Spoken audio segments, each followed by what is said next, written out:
As I was setting up my literacy autobiography, I debated a few possible ways to structure the final product. I thought about discussing themes of the books I had read and how my interests had changed.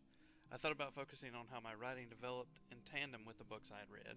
I even thought about throwing out traditional media and instead only talking about the impact that video games had on my literacy.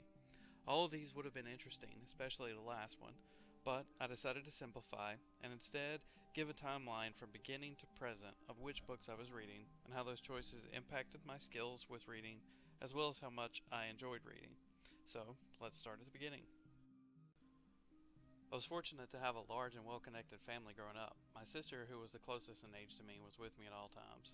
We're often out and about alone since we grew up in the middle of nowhere on a farm. This allowed us to have a lot of room to explore and learn, and combined with some great experiences, helped me to develop a love of science and learning early. It also helped that my family was heavily involved in education. My father was a teacher and then a principal. My mother ran an early childhood center. My aunt taught various grades from elementary up to high school, and my grandfather was on the county school board. All of this meant that I had multiple people reading to me and listening to me practice reading almost every day of my early childhood. With this head start, I was the first person in my grade able to read, and I distinctly remember the pride I felt when I was called to the principal to read a book out loud in the first few weeks of kindergarten. Through elementary school, I grew to love reading even more. I was a voracious reader and stayed up under my covers with a flashlight through multiple nights. Many of these books I loved were assigned by teachers at this stage. I didn't mind, I would always go home and read ahead to the end. I did start to add a few in my own time, however. Many of the choices were influenced by my bibliophilic brother. The Chronicles of Narnia, for example, became much more than a series of fantasy novels for me. It represented a ton of effort because it took years to finish them all. It represented my growth because it dealt with many more mature themes, and it represented a connection to my brother who had given them to me. My brother's influence continued through middle school as well. In these years, I was still enjoying the assignments in school, but I was branching out more. My teacher, Miss Ebert, taught me for every year I was there. She was easily one of the best teachers I've ever had. Her assignments were challenging yet fulfilling, and she even pushed me to read more on my own outside of class. She suggested A Brave New World, for example, which I loved. It was a great book, obviously, but I knew it was meant for adults, and I felt pride showing off how good I was at reading. My brother also suggested a series of fantasy novels. I remember people asking me about the 1,200-page book I was carrying around and smugly explaining that I was reading it for fun. Unfortunately, this love of reading was about to drop away from me for a while. As I went into high school, I found myself hating the ambiguity of English class, and I judged it to be all frivolous nonsense. I stopped reading for fun, and often I didn't even finish the books I was assigned. The Scarlet Letter may have been the biggest single culprit. I hated that book with a passion, and only suffered through about a third of the pages, which I shuffled throughout. I did finish Frankenstein, which was a close second for me in terms of being a terrible novel, but it was not until a project my senior year that I actually enjoyed a book again. The difference was choice.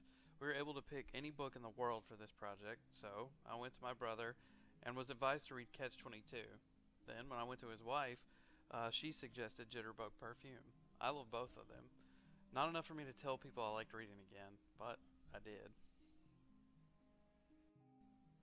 Maybe it was because I never admitted it out loud, but I was convinced for years after high school that I hated reading fiction.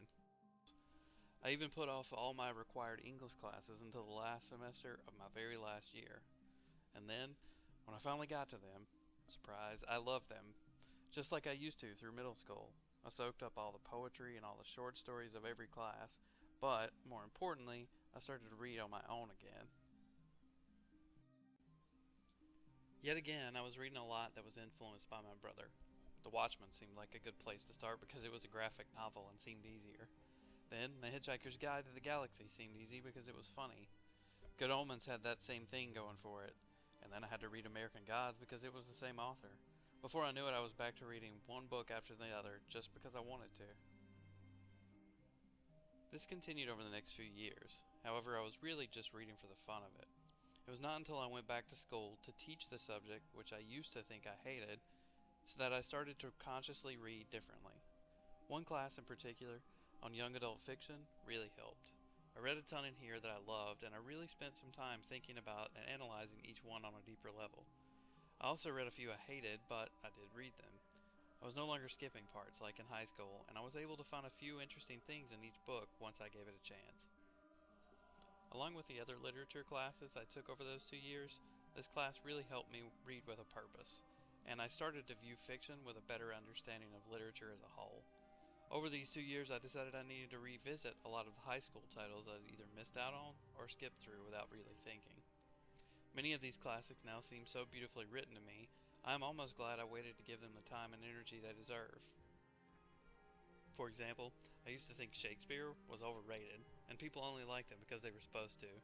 Once I put the energy in, however, I realized the only thing overrated was my confidence to judge literature. Another example, The Great Gatsby, has moved to my top 5 list of all time. I refuse to name my favorite book, so I have to put it on the list of 5. And no, I can't name the other 4 because they change pretty much daily. Currently, I still love reading. I'm always busy with teaching and working on the MAT, but no matter what, I find time to keep going with whatever it is I'm reading. In the summers when I've had time to slow down and analyze, I've found Cormac McCarthy to be one of my new favorites. During the school year, I've been reading all of the Song of Ice and Fire series lately. My timeline with reading has been one of ups and downs. I convinced myself I hated it for a long time, even though in hindsight that was never really true. The one long blip from early high school through late college seems to mostly be due to the forced reading and the boring assignments I had. Once I was able to explore and find books on my own again, I realized reading is something I love as much now as I did when I was a child.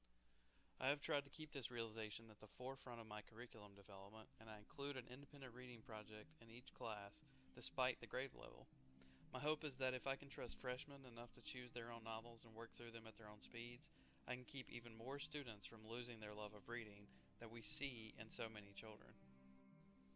A teacher never really gets to see evidence of their success because it usually matures years later. However, I have seen a number of students come to tell me excitedly they've finished book number 4 when they only needed 1 for the assignment. This is plenty to make me feel successful.